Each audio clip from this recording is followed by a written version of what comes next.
That night was supposed to be the loneliest of my life. I had just turned 32, sitting alone in a city that didn't feel like mine, trying to convince myself that everything was fine. Birthdays were meant for laughter, for celebration. But that night, mine was quietly disappearing, one raindrop at a time. And then, in the middle of what I expected to be a terrible evening, something completely unexpected happened. Something that would change the way I saw everything. My name is Elena, and I want to tell you how a night that started in complete solitude turned into one of the most unforgettable experiences of my life. I sat in the back of the taxi, watching droplets race down the window. 6 months had passed since my transfer to the company's headquarters, a promotion many people envied. But here I was, feeling like a complete stranger. No friends to laugh with, no familiar faces, just me, a small umbrella, and a reservation I hoped would make the night tolerable. "It's down this street, miss," the driver said, pointing to a sleek, glowing restaurant. "I'll try to find a spot right in front so you won't get wet." "Thank you," I said, digging through my bag for the umbrella, my carefully styled hair already starting to succumb to the humidity. The taxi jerked violently, and I heard a sharp curse from the driver. Then came the unmistakable hiss of a tire giving out. "I'm sorry, miss," he muttered, stepping out to inspect the damage. "Looks like I'll need to change the tire. Would you prefer to wait, or—" "Don't worry, I'm fine here," I said, forcing a smile, though the rain had already started soaking my coat. Perfect, I thought bitterly. One more detail to ruin this supposedly special day. Inside the restaurant, soft lights glowed over smiling couples and gathered families. I felt a tightness in my chest, remembering how I had lied to my mother just a few hours ago. "Yes, Mom. Some colleagues organized a small celebration," I had said, trying to keep my voice steady. "Don't worry about me. I'll have a lot of fun." The truth was far from cheerful. No celebration, no friends, just me and a reservation for one, at a place far more expensive than I should have spent. "Good evening. I have a reservation under the name of Elena Marshall," I said to the receptionist, a young woman with perfectly arranged hair and a rehearsed smile. She typed something into her computer, then looked up. "I'm sorry, Miss Marshall. There seems to be an error. I can't find your reservation in the system." "But I called yesterday. I spoke with someone named Marcus," I said, feeling the first throb of a headache.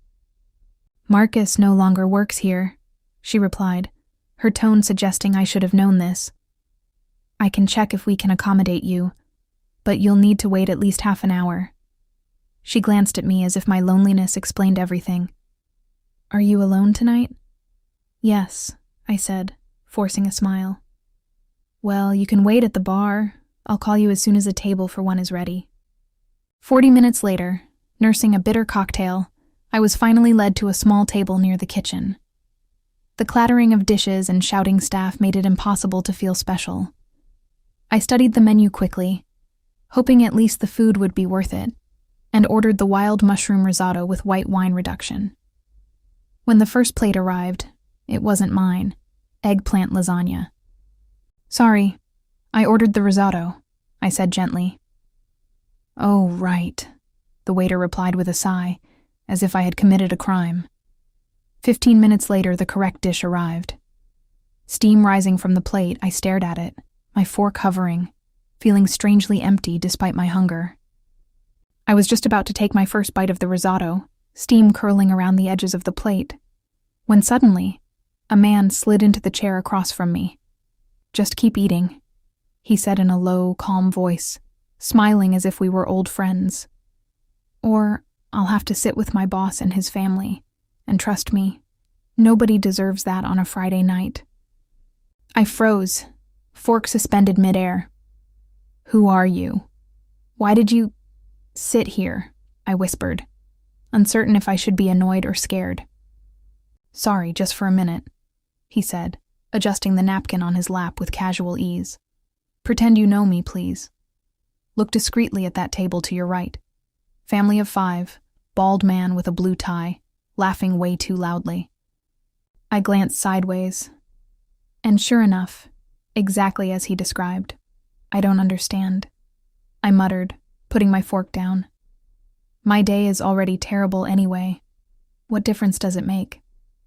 He visibly relaxed. Thank you.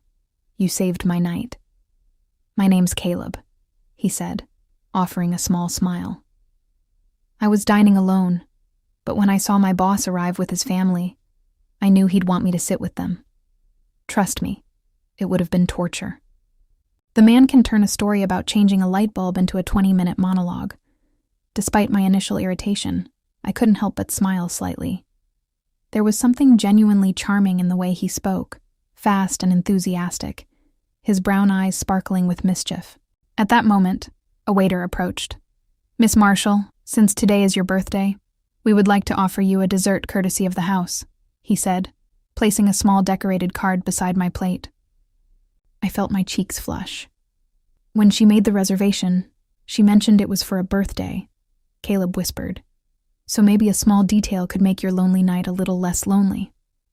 Thank you, I murmured awkwardly, unsure how to react. Caleb's eyes widened. I can't believe it's your birthday, and you're dining alone, he said genuinely. Before I could answer, he waved the waiter back over. We can't let it be this way. Please bring 2 glasses of your best sparkling wine so we can celebrate. There's no need, I protested softly. But he waved his hand like shooing away a fly. Birthdays are sacred, he declared theatrically. My grandmother always said the way you spend your birthday sets the tone for your next year. I can't let you start your new cycle alone, at a table near the kitchen. There was something in his excitement, the way he spoke with his hands, how his whole face smiled, and I found myself relaxing for the first time that evening. Do you always crash strangers' tables like this? I asked, finally tasting the risotto. Only the pretty ones, he replied with a wink. I choked slightly, and he laughed. Sorry, was that too cheeky? I have this problem with social filters. My sister says I was born without the part of the brain that stops people from saying what they think. When the wine arrived, Caleb proposed a toast. To Elena, may your next year be full of good surprises, genuine laughter, and fewer lonely dinners. We clinked glasses. As we drank, I found myself telling him about my move, how I'd been transferred from a small branch to the headquarters, stepping into a management role that many coveted. On my first day, I admitted, I overheard someone whisper in the hallway. How can they bring a country bumpkin from some insignificant branch to run our department? She must have slept with someone important. The memory stung, still fresh. Pure jealousy, Caleb said, refilling our glasses. Most people fear competent people. It's the universal law of mediocrity. I laughed softly. It's interesting, I said. It's not a theory, he corrected, serious for a moment, then broke into laughter. I studied it at the University of Life in the course of idiot observation. The conversation flowed easily. I told him about my apartment in a building full of elderly residents. Like Mr. Gisham, the neighbor who knocked on my door at 6:05 p.m. to complain about the deafening noise of my hairdryer. Wearing a wristwatch, I mimicked. It's 5:06 in the evening, young lady. The condominium rules are clear about noise. Caleb laughed until tears pricked his eyes. And what did you say? He asked. That I was drying my hair, not operating a jackhammer, I replied, astonished at how easily I could now laugh at it. By the time the tiramisu arrived, I knew Caleb worked as an architect nearby. He explained his passion for urban green spaces, how he tried to include gardens in every project. The city needs to breathe, he said, circling the air with his fork. And so do people. Nature reconnects us with who we really are. Before we knew it, we were the last diners in the restaurant. I think we're being asked to leave, I said, noticing the staff cleaning the other tables. Caleb insisted on paying for dinner, though I only let him cover his share of the bill. It was my intrusive idea, after all, I said. Outside, standing on the sidewalk, I felt a strange reluctance to say goodbye. The birthday isn't over yet, he said, glancing at his watch. We still have, he paused dramatically, 1 hour and 23 minutes to make sure your next year starts amazing. I raised an eyebrow. What do you suggest? Tomorrow is Saturday, he said. Let me show you a special place, a secret only the locals know. It's like an extension of your birthday. Normally, I would have politely declined, cautious by nature, especially with a man I had just met. But there was something about Caleb that inspired trust. Maybe it was his childlike honesty, or the way he had turned my lonely dinner into a memory I would never forget. All right, I said, surprising myself. Where do we meet? The next morning, I stared at myself in the mirror, questioning if I had completely lost my mind. What if Caleb wasn't who he seemed to be? What if I'd misread his intentions after a couple of glasses of wine? My phone rang. An unknown number. Hello, Elena. It's Caleb, the cheerful voice said. I'm in front of your building with coffee and croissants. If you don't show up in 5 minutes, Mr. Gisham will think I'm a delinquent, and I'm pretty sure he's about to call the police. I laughed, my nerves easing almost instantly. I'm coming down, I said, grabbing my coat. When I reached the lobby, Caleb was waving like a child seeing a long-lost friend. Mr. Gisham, perched suspiciously at the reception desk, muttered something under his breath, but didn't intervene. Good morning, Mr. Gisham, I greeted cheerfully. This is my friend Caleb, I added. The elderly man just grunted before retreating to his apartment. You weren't exaggerating about him, Caleb whispered, handing me a steaming cup of coffee. I thought he'd ask for my ID and a criminal background check. Don't worry, I said with a smile. He asked that of all the food delivery drivers, too. Where are we going? I asked, curiosity bubbling despite the lingering morning chill. It's a surprise, he said, guiding me to his car. A vintage green Volvo, cluttered with books and potted plants. Sorry for the mess, he laughed. I'm a functional hoarder. After about 20 minutes of winding through narrow streets and leafy outskirts, we stopped in front of what looked like an abandoned lot. Wait, you're not going to murder me, right? I joked, though a small part of me wondered. I promise it's worth the suspense, he said, reaching into the trunk and handing me a bag. We walked along a hidden path, almost swallowed by overgrown bushes. And then, suddenly, the path opened up, revealing the most astonishing garden I had ever seen. Stone fountains gurgled quietly. Marble benches, worn by time, sat beneath towering trees. Wildflowers crowded every corner, thriving in a way that felt untouched and magical. Some people lay reading on the lawns. Others sketched the scenery, completely absorbed. What is this place? I breathed, spinning slowly to take it all in. It's part of an old rural estate, Caleb explained.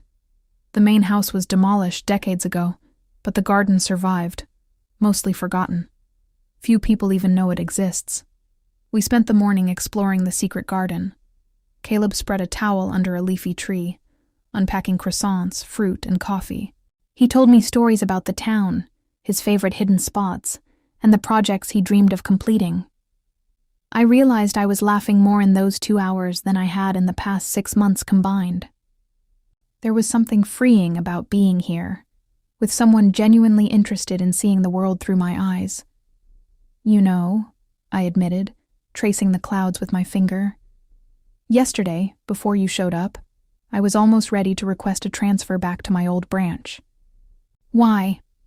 Caleb asked, tilting his head with genuine concern.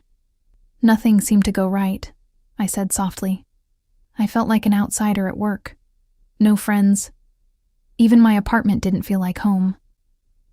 I sighed, the sound mingling with the whispering leaves. I was starting to think I'd made a mistake accepting the promotion. Caleb smiled gently. Maybe you just needed a little perspective, he said. Or maybe someone to make you laugh. I laughed quietly, feeling a weight lift off my chest. For the first time in months, I didn't feel like I was alone in the city. The sun had climbed higher, but the garden still felt like a hidden world. One away from the busy city, away from deadlines, gossip, and everything that made me feel small. Caleb spread the croissants on the towel, and I couldn't resist laughing at the way he had stacked them like a precarious tower. "Careful, those croissants look ready to launch," I teased. He grinned, brushing a stray crumb off his sleeve.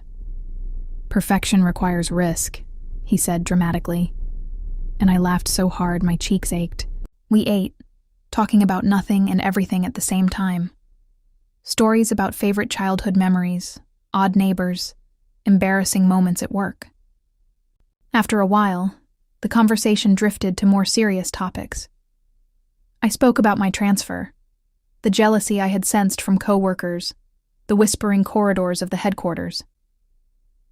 "People fear competence," Caleb said firmly, refilling our cups. "Universal law of mediocrity. It's scientific." I smiled at his confident tone, and for the first time in months, I felt seen, not just noticed, but truly seen. Someone who understood that moving cities and stepping into a bigger role didn't make life automatically easy. Caleb listened intently as I spoke, nodding occasionally, asking questions that showed he genuinely cared. I found myself opening up in a way I hadn't allowed in months. Then he pointed to a patch of wildflowers swaying in the breeze. "See those?" he asked. "They grow where they want to, ignoring paths, ignoring boundaries. People could learn a lot from them." I watched them for a moment, realizing he was right. For months I had been trying so hard to fit in, to follow the rules, to be careful. Maybe it was time to let myself grow freely too, like those flowers. We spent the afternoon wandering through the garden, discovering hidden corners, old fountains, and benches tucked behind walls of ivy. At each turn, Caleb shared little tidbits: the history of the estate, the stories of artists who had sketched there decades ago, the urban legends that only locals knew. By the time the sun dipped low, painting the garden gold, I realized I hadn't felt this light in months. The weight of loneliness had lifted, replaced by something I hadn't expected: hope, laughter, and trust. "I can't believe how different this feels," I said, spinning slowly in the middle of the lawn. Yesterday, I was dreading dinner, feeling like I didn't belong anywhere. Caleb smiled warmly. "And now?" he asked. "Now," I said softly, "I feel like maybe I can belong somewhere after all." He grinned, eyes crinkling with delight. "That's the magic of a secret garden," he said. "Sometimes you need a place like this, and someone to share it with, to remind you what it feels like to really be alive." As we packed up to leave, I glanced around, committing every detail to memory: the fountains, the ivy, the sunlight falling through the leaves, and the sound of his laughter mixing with mine. I realized that night that some of the best surprises come when you stop expecting them, and sometimes all it takes is a stranger, a shared laugh, and a hidden corner of the world to turn everything around.